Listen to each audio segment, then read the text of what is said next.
capítulo 6.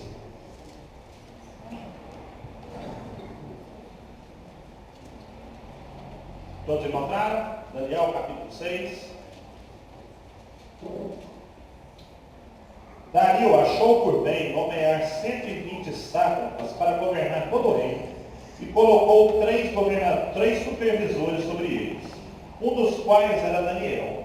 Os sátrapas tinham que prestar contas a eles, para que o rei não sofresse nenhuma perda. Ora, Daniel se destacou tanto entre os supervisores e os sátrapas, por suas grandes qualidades, que o rei planejava colocá-lo à frente do governo de todo o império.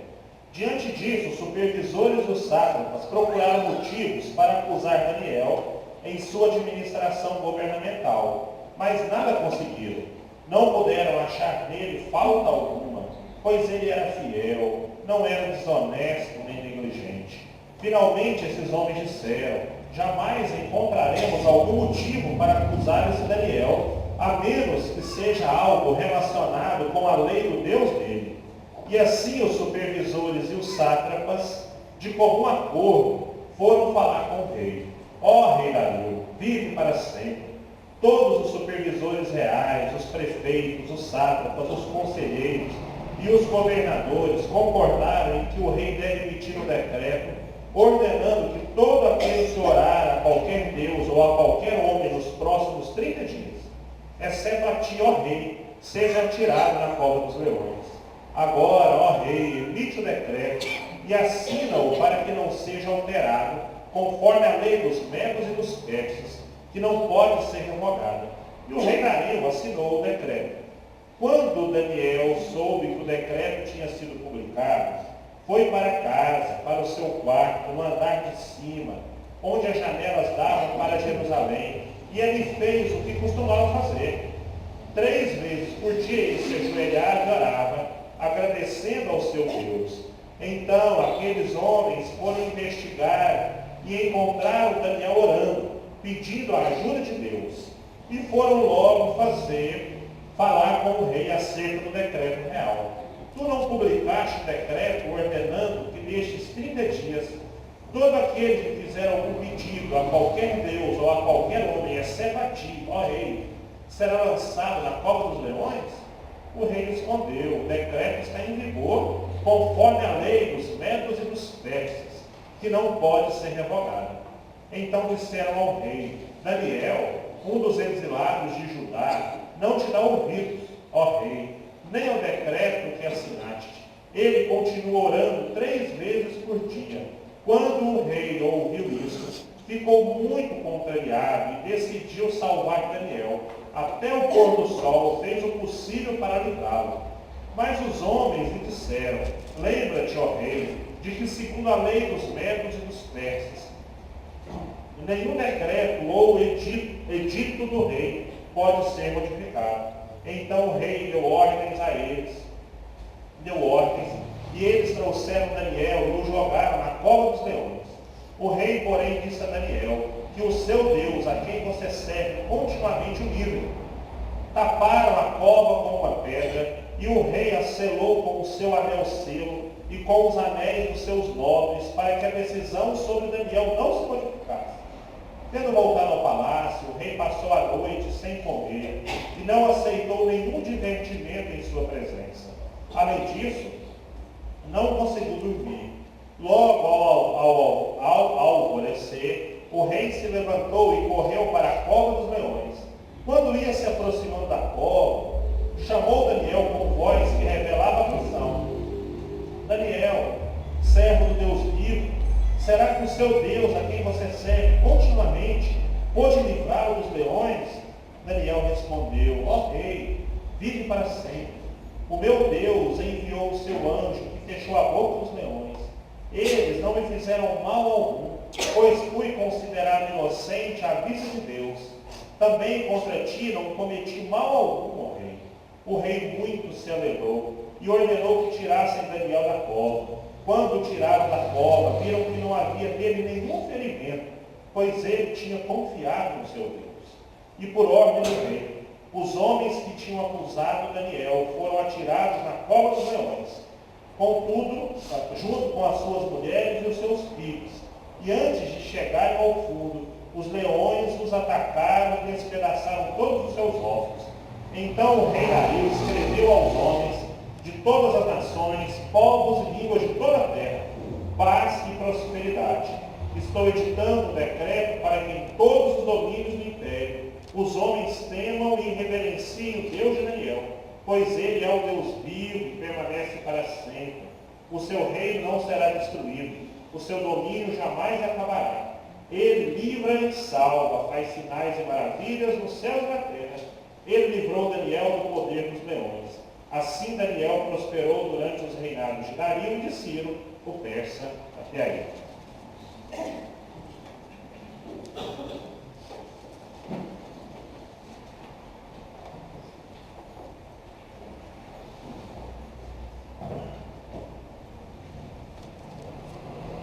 Vamos lá.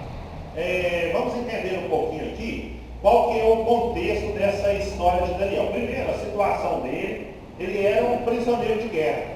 Às vezes nós fazemos as leituras bíblicas e a interpretamos de forma muito romântica. Mas, na verdade, o fato é que ele era um prisioneiro de guerra, desses que a gente encontra por aí na televisão, que são capturados por uma nação e ali prestam, nessa época, que prestavam um tipo de serviço à nação dominadora. As características de Daniel, elas são descritas na Bíblia, e era jovem, sem defeito físico, boa aparência, culto, inteligente, dominador de vários campos do conhecimento e capaz de servir no palácio. Um bom currículo, o rapaz tinha um currículo invejável, tá? Bonito, inteligente, rico, bem empregado, então era um bom rapaz, sabe? Um bom menino. Ele era crente, tá? Um menino crente mesmo, não citando ou pensando numa religião específica, mas um rapaz crente que servia de verdade ao Senhor. Nessa época, dominava o reino Medo-Persa. Aqui tem uma transição da Babilônia para o reino Medo-Persa, e esse mesmo reino é no momento em que vai acontecer a história de Esther, a história que nós conhecemos lá na frente da rainha Esther. O status aqui é que ele era um supervisor importante, e ele seria provavelmente o futuro governador do império, mas uma pessoa importante. O problema é que ele tinha inveja, mas não da parte dele. Ele era vítima disso. O histórico dele sempre fiel aos princípios. Vocês se lembram quando a eles chegaram e ali no passado eles foram testados mais ou menos do mesmo jeito.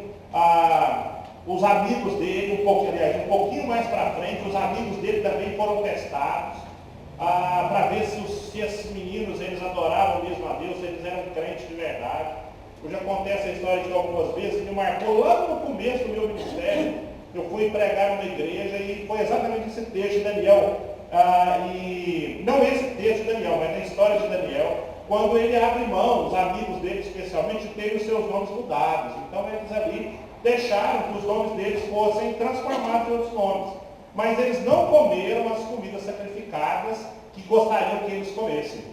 E a palavra na época foi que Daniel e os amigos, eles conseguiram negociar algumas coisas, aproveitar algumas coisas boas do mundo, mas eles não negociaram outras coisas que não podiam negociar. Eu conto a história que um tempo depois cheguei lá na igreja de novo e uma pessoa me disse: olha, pastor, com aquele sermão seu daquele dia eu parei de estudar. Mas não foi isso que eu disse, né? Eu pensei comigo. Não, mas eu estudava e eu decidi naquela noite que eu não deveria estudar. Aí eu, obviamente, queria saber por quê. O que aquele sermão tinha causado naquela pessoa. Então ela me disse: não, pastor, naquele dia eu percebi que eu estava negociando algo que não era negociado. Eu estava negociando a minha família e os meus filhos. Eles precisavam de mim às noites em casa e eu estava estudando. Então eu entendi naquela noite que Deus falou para mim, ou falou comigo, que eu não deveria negociar princípios inegociáveis. E por causa dos meus filhos, eu abri mão dos meus estudos. Bom, se Deus falou assim, que se cumpra aquilo que Deus falou. Exato, mas não era, obviamente, o foco, mas Deus fala de formas diferentes às pessoas, e Deus é quem age, quem planta essa semente no coração das pessoas. Estão assustados? O que foi? Som, ok, obrigado, Pedro. Então essa é a ideia de que eles em determinado momento eles negociaram o negociável e não negociaram o inegociável. O episódio específico que nós vemos aqui agora é o episódio da Cova dos Leões. O governo persa, de forma bastante inteligente, ele divide o seu governo, o seu vasto império em estados, em províncias.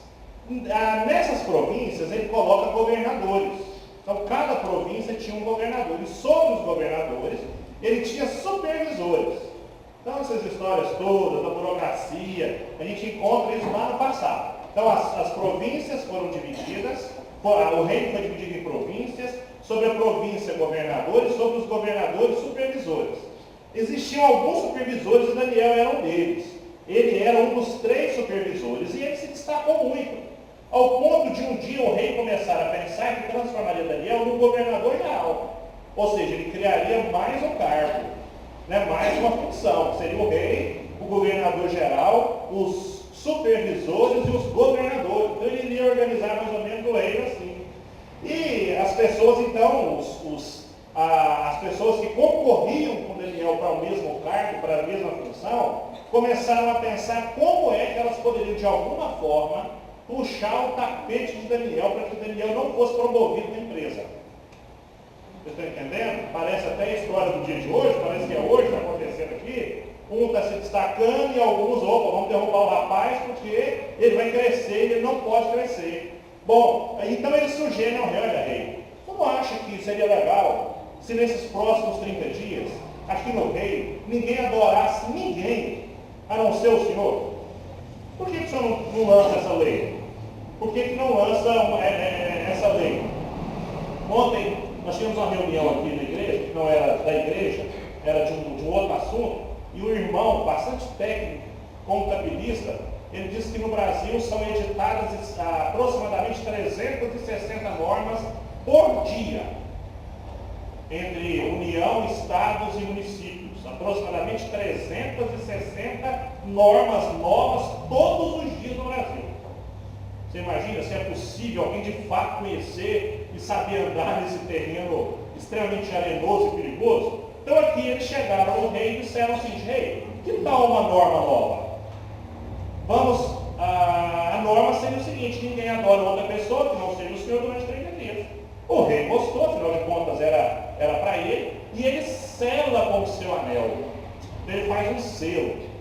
Essa história do anel no reino persa, no reino medo-persa, era a seguinte: quando o rei selava uma ação ou um decreto com o anel, nem o próprio rei poderia desfazer aquilo que ele tinha feito.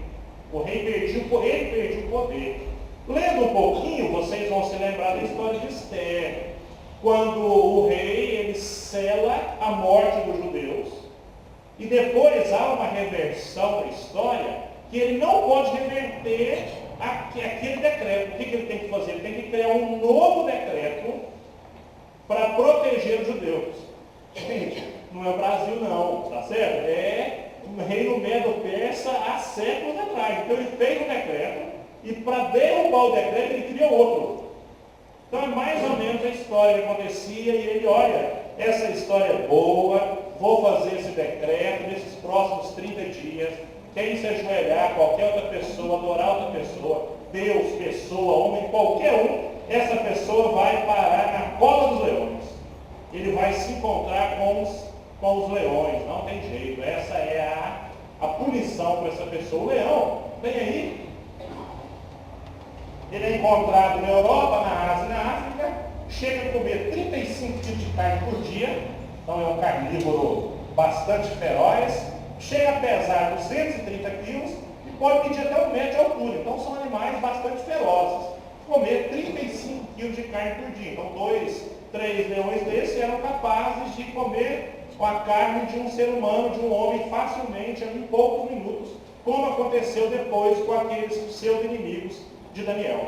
Então essa é a história. Daniel seria jogado na cova dos leões e nós vamos saber agora quais são os motivos, E vamos entender melhor essa história, o que fez Daniel chegar até nesse lugar. Mas esse é o contexto. Então, Daniel cresceu no emprego, pessoas ficaram com inveja de Daniel, tentaram derrubar Daniel daquela função, foram até o chefe. Gente, essa história não está sendo parecida aí com a história de alguém. Foram ao chefe, fizeram um intrigo com o chefe, para o chefe punir Daniel, para que Daniel não chegasse ao posto de governador geral. Então esse é o contexto, essa é a história, esse é o dia de Daniel que ele teria que enfrentar ali na sua história. Nesse episódio, meus irmãos, há algumas declarações que eu acho que elas são muito importantes, que estão aí no texto, que vão nos ajudar a conhecer a história de Daniel e também a gente viver um pouquinho mais próximo do Senhor. Então eu quero observar com vocês, são 3 declarações muito marcantes no texto, que vão me ajudar a entender Daniel e vão me ajudar também a ser um crente melhor. A primeira delas está aí, que diz o seguinte: não puderam encontrar em Daniel, não puderam achar em Daniel falta alguma. Gente, Daniel era um político, certo? Daniel era um político, ele era um governador, na verdade ele era uma função superior ao governador. Então ele tinha um cargo, provavelmente um cargo que era também político, que envolvia alta quantidade de recursos. Inclusive ele foi colocado nessa função para proteger o rei de ser lesado pelos governadores. Gente, mas como é que a Bíblia é atual, né? A gente parece que estamos lendo o jornal popular de hoje. Então o imperador, o governador, com medo de os governadores fraudarem alguma coisa, colocou os supervisores. Então Daniel tinha essa função extremamente importante de ser um fiscal, de ser um supervisor entre o chefe maior e um subordinado. E aí o texto em determinado momento diz, olha, não encontraram em Daniel falta alguma. Não encontraram em Daniel nada que pudesse levar Daniel a ser julgado pelo rei. A história é a seguinte: o rei recebia os relatórios, ele recebia os relatórios de como estava andando o seu reino, e aí o texto diz que Daniel ele se destaca por todas as suas qualidades. E obviamente, como já falamos, os colegas então foram até o rei e para procurar acusar Daniel de alguma coisa. E o texto então, o autor diz o seguinte: olha, não acharam em Daniel falta alguma. Fiel, honesto, não negligente, um rapaz que tratava com seriedade as coisas que não eram dele. Então esse era exatamente o perfil de Daniel. E eles começaram a pensar, onde é que vamos poder encontrar algum erro na vida do Daniel? Onde, gente? Vocês conseguem imaginar a gente ser olhado por alguém, por 2 ou por 3 pessoas que vasculham a nossa vida de todo jeito? Imagina os fiscais da Receita Federal, os fiscais de todos os órgãos do governo relacionados aos impostos, a família, os amigos, os colegas de trabalho, todas as pessoas vasculhando a sua vida, lá no CPF seu, vasculha tudo que você tem e chega a uma conclusão: não existe nesse rapaz nenhuma falta. Não tem nada, nada. Gente, vocês conseguem imaginar o que é um ser humano viver na Terra, andar lidando com essa quantidade de recursos, com esse tanto de dinheiro, com o poder que provavelmente ele tinha, rodeado provavelmente de todas as mulheres, ou boa parte das mulheres que ele quisesse ter, e as pessoas chegam a uma conclusão: não tem nada de errado na vida desse rapaz. Nada. Não tem nada de errado na vida. E aí eles começam a fazer ali as suas tramóias e chegam à conclusão: só tem um jeito de nós testarmos esse rapaz, só se for na lei de Deus, na lei do Deus dele. É o único jeito que a gente encontra. A gente só pode encontrar alguma coisa para julgar o Daniel ou para acusar esse tal de Daniel se for na própria lei, na lei do Deus que ele defende tanto. E eu fico pensando, crentes no nível de liderança como Daniel, como é que é possível essa pessoa ainda conviver e viver na vida dessa pessoa sem ter nessa própria vida nada de ruim, sem encontrar na vida dele nada que possa ser acusado de alguma coisa, de alguma tramóia de alguma desonestidade, vocês imaginam, de alguma conversa esquisita, não encontra. Alguma coisa, uma fraude, não encontra. Um rapaz que não encontra uma relação estranha, nada, não tem nada na vida dele. Integridade, altamente íntegro era esse rapaz. E essa primeira declaração do texto me chama demais a atenção. Não encontrar na vida do Daniel nenhuma falta. Nenhuma falta. Acho que esse deve ser o ideal dos crentes. Esse deve ser o nosso ideal. Eu fico pensando na minha responsabilidade com os meus filhos, com o Paulo falando. Eu fico imaginando o espelho que eu sou para esses dois. O espelho que eu sou para o Paulo. Paulo eu me chamo de amigão, né? O amigão. Hoje ele botou a mochila nas costas, eu tinha saído com a mochila, e logo atrás ele veio e botou a mochila nas costas. Papai, estou igual ao senhor. Eu fico imaginando o reflexo que eu sou, e quando o Paulo me olha, e lá na frente, quando ele tiver a razão dele, o que ele vai dizer sobre mim? Olha, eu não encontrei no meu pai falta alguma. Eu não encontrei nessa pessoa, eu encontrei nessa pessoa integridade. Vocês sabem, é uma história famosa, e recentemente eu ouvi de novo. E eu tenho muito temor com essa história de a gente colocar em pedestais seres humanos. Acho que os seres humanos devem ser, todos eles estão na mesma situação, ou destituídos da graça, ou alcançados pela graça. Não existe outra diferença. Existe um ser humano que não foi alcançado pela graça e um ser humano que foi alcançado pela graça. Esses são os dois grupos distintos que existem. Mas sobre o Russell Shedd, que para quem não conhece, é um dos grandes líderes, escritores. Ele até pregou aqui um dia, né? Há alguns anos, pregou aqui na igreja, veio para um evento aqui, esteve aqui, escritor, vários livros, editora, e uma pessoa altamente influente. Diz que um dia ele estava, então, num determinado lugar, e as pessoas, então, exaltando o Russell Shedd, falando com o Russell Shedd, e exaltando. E diz que então uma pessoa cutucou a filha dele, estava sentada no banco, e perguntou a ela: o seu pai é tudo isso que estão dizendo aí? Olha que pergunta, hein? Existe gente com perguntas maldosas em todos os lugares. Seu pai é tudo isso que estão dizendo aí? E ela respondeu assim: eu sei que pecados, que todo homem é pecador, porque a Bíblia diz que é, mas eu nunca vi um pecado na vida do meu pai.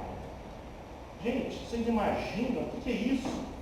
Um filho que convive com o pai diariamente chegar à conclusão de nunca ter visto o pai cometer um pecado.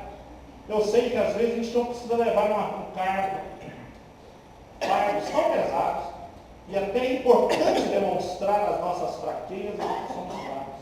Mas o nosso ideal é o ideal de Daniel, é que em nossa vida não seja encontrada falta alguma. Essa é a primeira declaração do texto, que acho lindíssima, acho maravilhosa. A segunda declaração que nós podemos encontrar no texto são várias. Esse texto deve ter sido pregado já milhares e milhões de vezes no mundo afora. Então há a possibilidade de nós encontrarmos ensinos dos mais diferentes do texto. Mas eu gosto muito dessas declarações. A segunda delas é: ajoelhava e orava, como costumava fazer.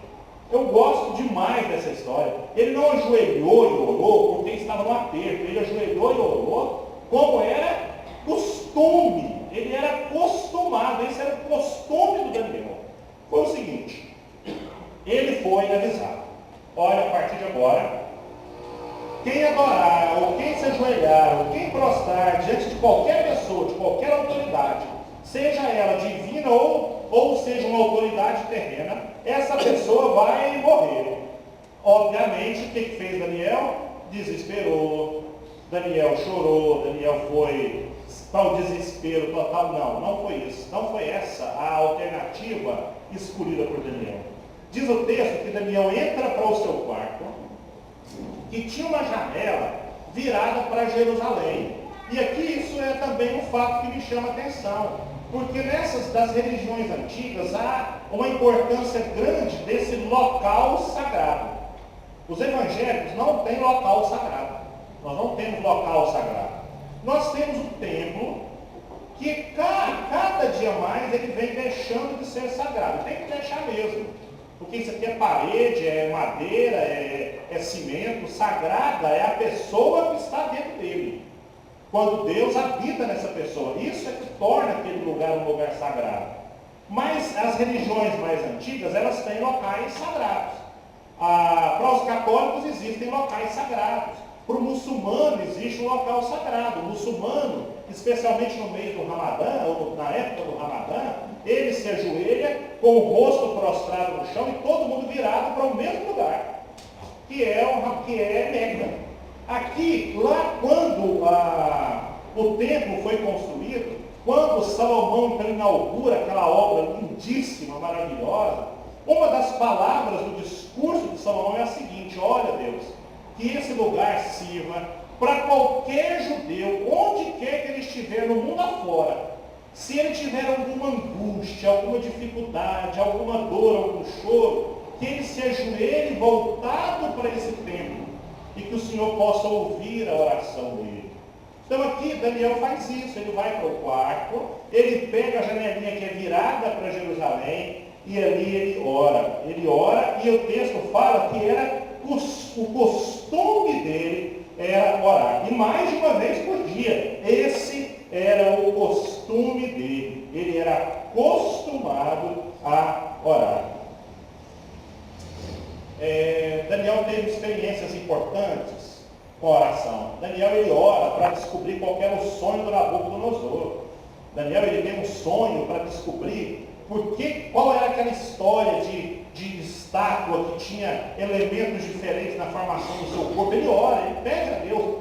Em tudo Daniel vai buscar a oração como uma fonte inesgotável para as suas lutas, para as suas dificuldades, para as suas alegrias, para as suas tristezas.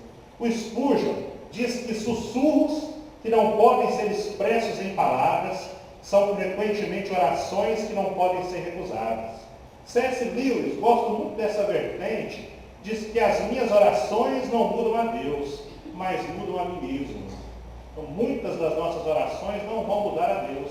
O projeto de Deus, o plano de Deus, ele vai se cumprir e vai se cumprir como precisa ser cumprido.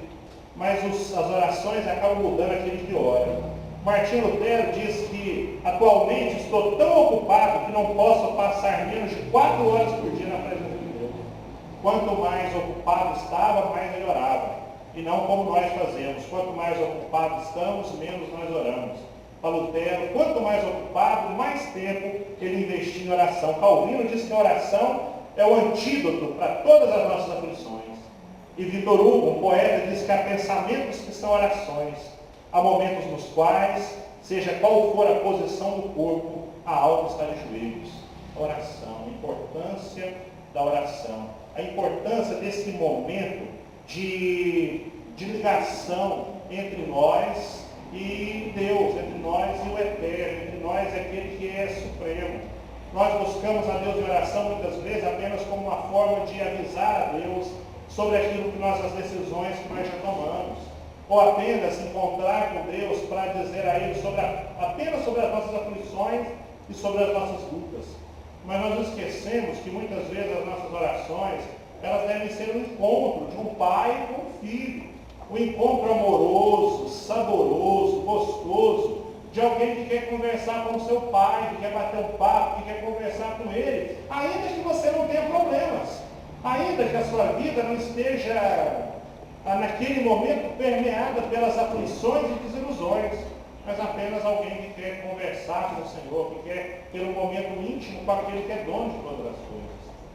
Isso que certa vez perguntaram para a Madre Teresa de Calcutá como é que ela orava. E perguntaram a ela: olha, Madre Teresa, o que você diz quando você está em oração? E ela disse: eu não digo nada, eu só escuto. Mas se você escuta, o que Deus diz para você? Não, ele não diz nada, ele só escuta. Então, um momento de intersecção profunda, um momento de união profunda entre um filho e um pai, para uma conversa, para um estar juntos, para talvez falar de coisas que não são tão importantes para nós até, mas estar com ele, e também o momento de levar as nossas aflições, as nossas lutas, as nossas dores. Daniel, o momento era difícil, ele sabia, ou ele tinha que escolher entre a morte ou escolher nesse momento entre servir a Deus. Ele vai conversar com o pai, ele vai conversar com ele. E aí o texto diz que Daniel orou ao Senhor como era costume. Como era costume. Esse era o costume da vida de Daniel, orar. A terceira e última declaração, para nós terminarmos, infelizmente, né? Porque é tão bom estudar a Bíblia. Tá? Está aqui. Não havia nele nenhum ferimento, porque ele tinha confiado em Deus. Eu gosto muito dessa expressão. Eu acho uma expressão muito forte. Ele mesmo orando foi jogado aos leões. Tudo bem?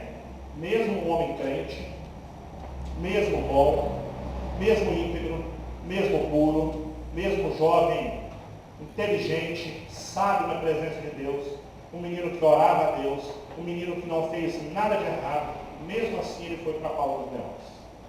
Então a gente começa a pensar aí que as aflições, que o vale da sombra da morte, que as dificuldades, que como diz o próprio salmista Davi, ainda que eu ande pelo vale da sombra da morte, o vale da sombra da morte, as dificuldades, as aflições, a luta, o desemprego, todas as lutas que as pessoas enfrentam, também é uma luta que é enfrentada por quem é bom, é uma luta que é enfrentada por quem é crente, é uma luta que é enfrentada por um rapaz que é crente de verdade, que orava 3 vezes por dia, que não faltava nos seus momentos de oração ao Senhor.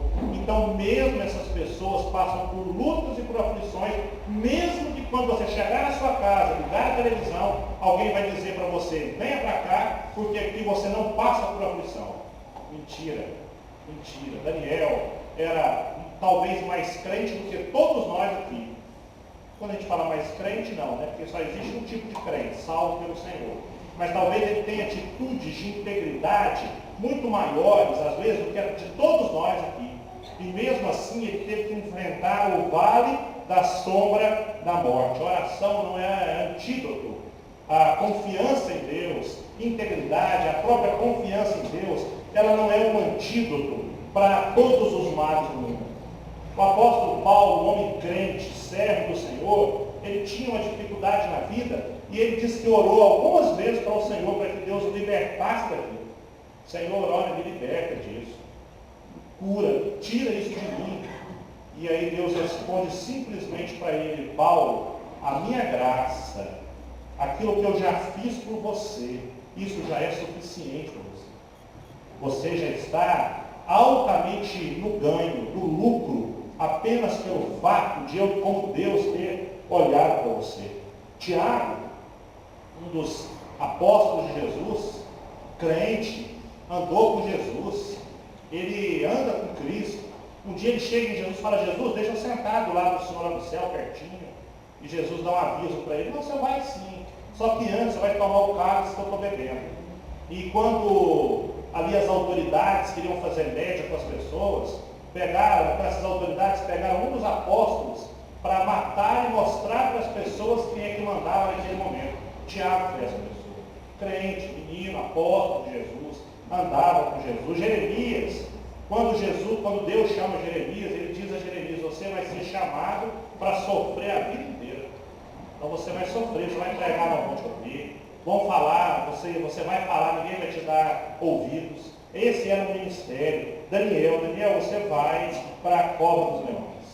Então não significa, meus irmãos, que confiar em Deus não significa que você não vai ter problema na vida, que você vai sair ileso de todas as dificuldades.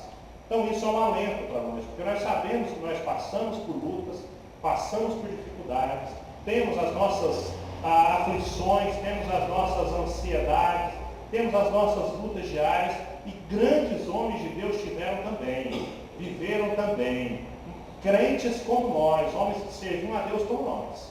Então é importante a gente pontuar nesse momento que confiança em Deus não é antídoto para que você possa resolver os seus problemas aqui da vida. O relacionamento com Deus, ele está num plano diferente da compreensão humana. O cuidado de Deus na minha vida, em determinado momento, pode inclusive ser o desemprego. Porque o emprego poderia me levar a caminhos tortuosos, distantes do Senhor. cuidado e o amor de Deus para mim, que confia nele em determinados momentos, pode ser a perda, pode ser a enfermidade. Isso não quer dizer que Deus me ama mais ou me ama menos. Daniel confiou em Deus, ele passa pelo vale da sombra da morte, ele é liberto ao final, mas ele passa por todas as dificuldades e pelo vale da sombra da morte. Por outro lado, meus irmãos, nós não podemos usar isso como uma resposta para as nossas inseguranças e para nossos medos. Por que eu confio em Deus se eu vou passar pelo vale da sombra da morte? E se a vida é assim mesmo? E se a vida é difícil desse jeito mesmo? Nós temos que esperar também Deus, como Daniel fez, que o nosso dia vai ser bom. Que amanhã, segunda-feira, num país em extrema dificuldade financeira, política, que talvez seja ainda pior do que a dificuldade financeira, porque Jesus nos garante que um reino dividido ele não subsiste. Jesus diz que um reino, ele ensina, que inclusive o próprio reino que ele propôs era um reino sem dinheiro. Era um reino que não tinha recursos financeiros. O reino de Cristo que ele propôs sempre foi um reino da escassez financeira, ou pelo menos na maior parte do seu reinado aqui na terra, enquanto estava aqui, foi um reinado com poucos recursos. Mas o que Jesus diz é que um reino dividido ele não subsiste. Que um reino dividido, como o Brasil está dividido, é um reino que provavelmente não vai ter esperança e pode, se não alguma coisa não for feita, ele vai sucumbir. Porque isso é palavra de Jesus. Um reino dividido, ele não vive, ele não subsiste. Mas nós, como crentes, nós temos que olhar o exemplo de Daniel, mesmo sabendo que o amor, que o cuidado de Deus, ele é num nível diferente desse raciocínio mundano, de que se dá bem quem tem dinheiro, se dá bem quem tem saúde, se dá bem só quem está na prosperidade. Isso não é palavra de Deus. Ela pode ser inclusive invertida e a pessoa ter Deus, estar com Deus e passando por luta de dificuldade, mas isso não pode se transformar na minha vida como uma desculpa para eu me tornar um crente pessimista. É assim mesmo. Amanhã vai ser pior, a semana que vem vai ser pior do que essa, deixando-se às vezes levar pelos temores das covas dos leões, que amanhã elas existirão para todos nós. Amanhã, novas covas serão abertas para todos nós. Todos serão jogados na cova dos leões. Porque afinal de contas, eu não estou na cova aqui. Aqui é gostoso, aqui a gente se apoia, aqui a gente se cuida, aqui a gente se ama, mas amanhã é cova. Amanhã é cova dos leões. É tentação sexual, amanhã é tentação na área do dinheiro, amanhã são as lutas de buscar clientes, de sofrer pelas dificuldades, amanhã é cova dos leões. Mas nós temos que entender e confiar em Deus, porque Deus pode nos tirar dela ilesos, sem nenhum sofrimento, sem nenhum arranhão. Isso aconteceu com Daniel. Daniel confiou em Deus. Então não é que, porque o mundo, ainda que as dificuldades surjam sobre a vida dos crentes, que eu devo ser um crente pessimista.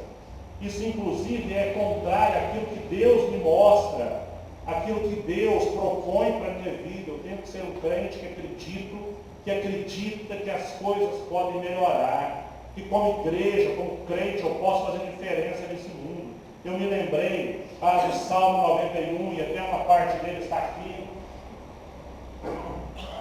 Aquele que habita no abrigo do Altíssimo e descansa à sombra do Todo-Poderoso, pode dizer ao Senhor: Tu és o meu refúgio e a minha fortaleza, o meu Deus em quem confio. Ele o livrará do laço do caçador e do veneno mortal. Ele o cobrirá com as suas penas e sobre as suas asas você encontrará refúgio. A fidelidade dele será o seu escudo protetor. Você não temerá o pavor da noite, nem a flecha que voa de dia, nem a peste que se move sorrateira nas trevas, nem a praga que devasta ao meio-dia. 1000 poderão cair ao seu lado, 10.000 à sua direita, mas nada o atingirá. Essa é a confiança que eu tenho. Essa é a confiança que o crente deve ter amanhã, de nem levantar cedo e trabalhar. Ele tem que confiar que ainda que esteja dentro da cova dos leões, 10.000 podem cair de um lado e 1.000 podem cair do outro, mas você não será atingido. Essa é a confiança que o crente deve ter. Amanhã eu tenho que me levantar cedo e pensar: hoje eu vou fazer a minha melhor aula que eu já dei, eu vou fazer diferença na vida de uma pessoa. Hoje eu vou fazer a maior venda que eu já fiz. E vou mostrar para as pessoas que eu sou um crente e que há promessas na minha vida que serão cumpridas ainda quando eu estou dentro da cova dos leões. Especialmente para os irmãos que são fiéis naquilo que diz respeito às obrigações nossas. Deus fala, olha, quem é fiel, ele prende, ele fecha a boca do devorador da sua vida. Ele amarra o devorador. Então há promessas feitas a um grupo de pessoas que faz com que outros tantos sejam beneficiados por ela. E nós temos que confiar em Deus. Nós temos que confiar nele. Nós temos que fazer como Daniel, ainda que eu ande pelo vale da sombra da morte, como Daniel andou, eu tenho que sair e as pessoas vão dizer o que aconteceu com ele. Por que na vida dele é diferente da minha vida? Por que é assim? E alguém vai poder dizer, porque ele confiou em Deus. Ele confiou no Senhor. E como ele confiou em Deus, ele saiu ileso. Nem um machucadinho, ele saiu ileso. Saiu ileso porque confiava em Deus. Saiu ileso porque confiava em Deus. Assim foi a vida de Daniel. Daniel foi honrado por Deus, por tudo que ele era também como servo de Deus. Porque havia promessas na vida de Daniel e ele se apropria dessas promessas.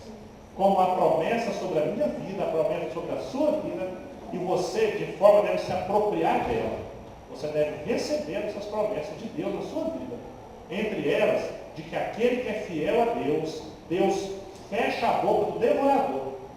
E você experimentará milhares de pessoas caindo ao seu lado, milhares caindo do outro lado, mas você não vai ser atingido.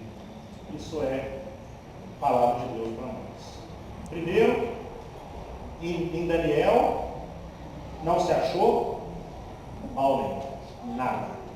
Menino exemplar. Esse é o meu ideal. Esse é o meu ideal de pai, esse tem que ser o meu ideal de pastor.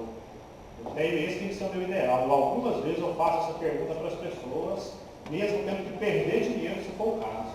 Meu irmão, está tudo certo com nós dois? Eu te devo alguma coisa a mais que não ficou acertado? Tem alguma coisa que o meu nome de pastor pode ser levado a algum lugar que não é aquele que Deus quer? Porque na minha vida, na sua vida, esse deve ser o nosso ideal. Não foi encontrado na vida de Daniel nenhum mal. Segundo, ele orava, como era costume. Não só no arroxo, não só no aperto, mas ele orava. Esse era o costume dele. Entrar num momento de profunda ligação com o Pai. Para entender o Pai, para ser entendido por Ele, para perceber que a vida é muito mais do que essa percepção que nós estamos ouvindo nas igrejas dos dias de hoje. É coisa muito mais profunda. E terceiro, Daniel saiu ileso porque ele confiava em Deus. Então eu quero conclamar os irmãos a confiar em Deus. A que nós lutemos, a que nós gritemos, a que nós possamos agir de acordo com aquilo que a nossa consciência manda. Façamos, sejamos cidadãos conscientes, façamos tudo aquilo que estiver na nossa mão. Mas não nos deixemos nos levar pelo pessimismo. Caiu 1.000, 10.000, você não será atingido, meus irmãos. Há promessas para você. Promessas que são feitas a você. E vocês sabem quais são elas e como você está em relação a elas. Mas há promessas que foram feitas para a sua vida, para a sua casa. E a gente deve se apropriar delas hoje, especialmente em épocas tão difíceis como a nossa. E que Deus possa abençoar a nossa vida. Amém?